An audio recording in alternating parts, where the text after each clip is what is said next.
Hey everybody, welcome to my channel. Today I wanted to talk about something that's relevant to everybody, and I think that is living under your means.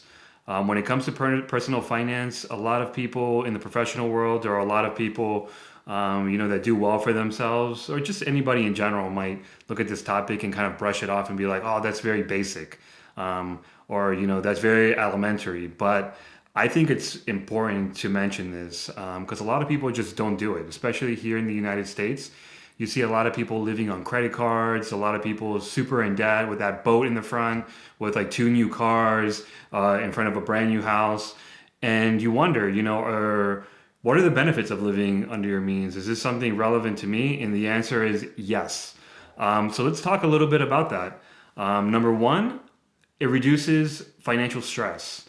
I mean, when you have expenses that come up, and I'm a homeowner, like a water heater or an HVAC, or just simply like a car repair, those things can be like in the thousands, in the low thousands of dollars. But somebody who just doesn't have like an emergency fund, this can be a financial crisis. This can be something else that they can be putting on their credit card, and sometimes you can't even pay for these things on your credit card. And it really just increases stress for a lot of people, knowing that when they go to bed at night that they have so much debt that they don't really actually have any money. Second thing is like just the peace of mind. When you actually consistently live below your means, you have money. And when you have money, you have options. And that said, when you have that peace of mind, I'm not in a like a reactive state. If something happens, like what am I gonna do? You live more planning. Like these are the things I want to do. These are my passions. These are the things that I want to contribute to. This is what I want to spend my time on, and that is the peace of mind that you have when you put your bed on that pillow. The third thing is freedom. A lot of us work like 9 to 5 jobs, and a lot of us actually love our jobs, and that's awesome. But there's also a portion of the population that doesn't actually like what they do, and they feel obligated to do their 9 to 5 job just for the money, just so they can pay their bills. And I know this from personal experience, just from working in the corporate world. I've worked with several individuals, people that you see just like pumped up coming every day to work. And they're like, I love my job. And then there's the other sector that's just, comes in 9:01, leaves at 4:59. And these are the people that, just are doing the job just for the money. And personally, I don't think that you should be living life just to get by, just to do something that you're not passionate about. So when you have freedom, when you implement this principle of living under your means, then you can live a life where you can pursue passions, supporting causes, and like living life like on your own terms. The next point would be like you have more money to invest. When you aren't spending everything that you make in a given month, then something magically happens, and that's you have money. And when you have money, you should be investing. This is something that Dave Ramsey, everybody who's a follower of Dave Ramsey, he mentions a lot of investing 15% into your retirement.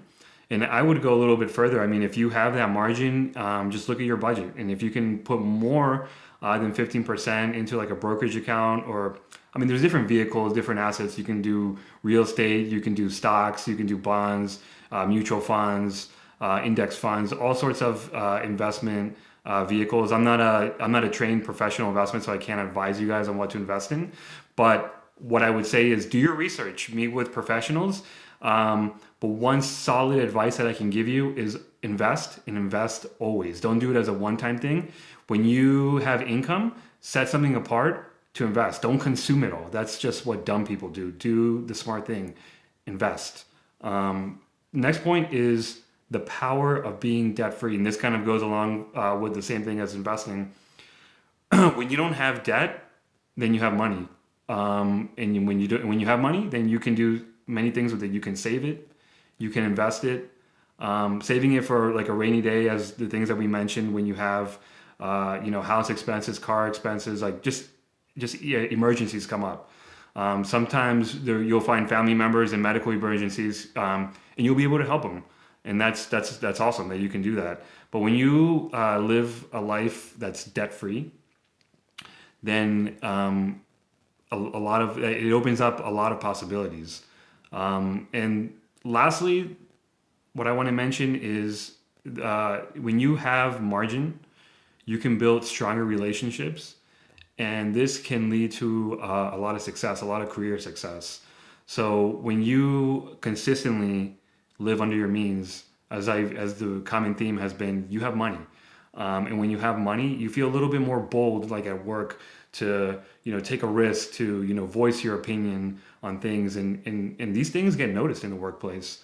Also, when you have that margin and you're constantly living under your means, then you have that extra money to maybe go out to a restaurant with people, invest in relationships, send gifts to people, to your family members, to friends, to your network, to your professional network.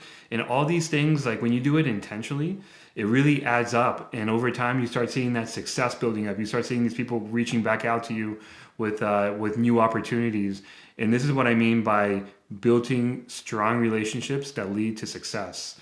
So I think overall, lifestyle creep is real, but we have to be smart and we have to be intentional with our money. And the best advice, like I said, sometimes the most common thing is not common practice. And something that's common sense here is living under your means. I don't know why you wouldn't want to implement this if this is going to benefit you in so many ways.